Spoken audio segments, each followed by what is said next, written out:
Hi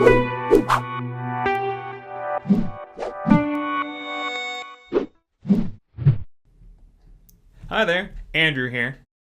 In previous lessons with Ricardo, you have learned how to use Photoshop to create concepts and color palettes. Today, I'll show you how to leverage the high-tech tools in Photoshop to create some low-tech game art.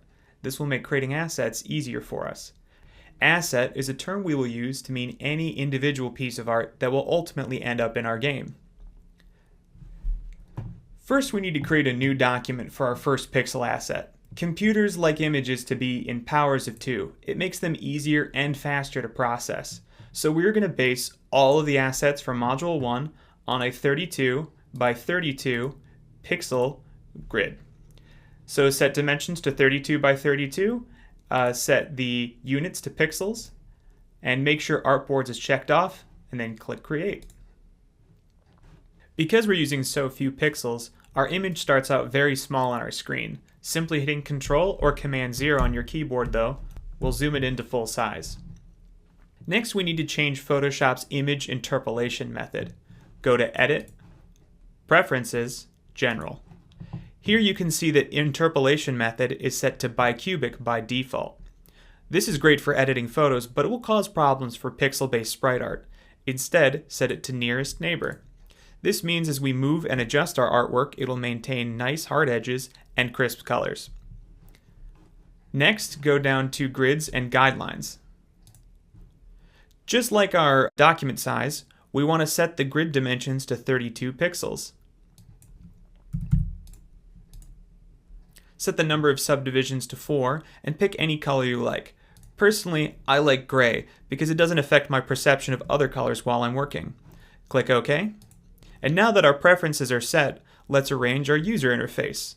All I really need to do is set the toolbar on the left and the layer panel on the right. You can get rid of all of these other panels by going up to Window and clicking them till they disappear.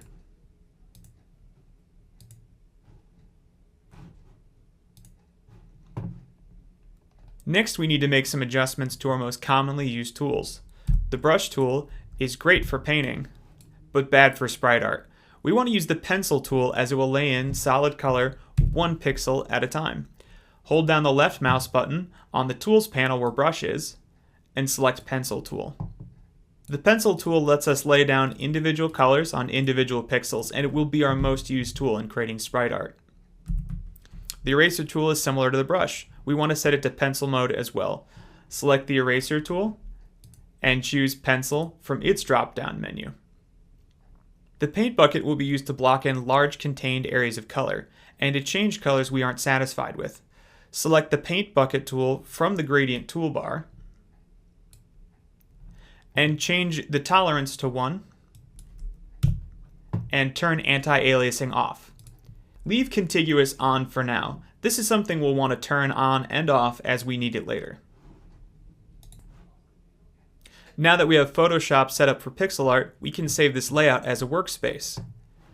Up in our right-hand corner, we see this little menu bar. Click it, and we can create a new workspace. I'm going to name this Pixel Art, and I'm going to contain all of my keyboard shortcuts, menus, and toolbars. This will remember everything that I've set up here. Go ahead and click Save.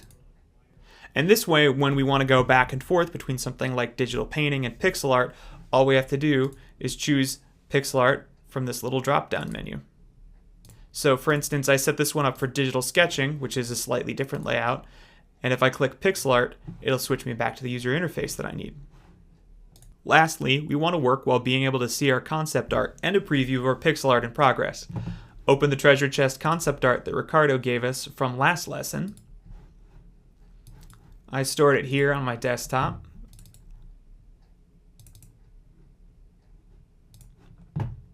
By dragging the window into our pixel canvas, we can see both at once. Adjust the frame to get the chest and its color palette in our view.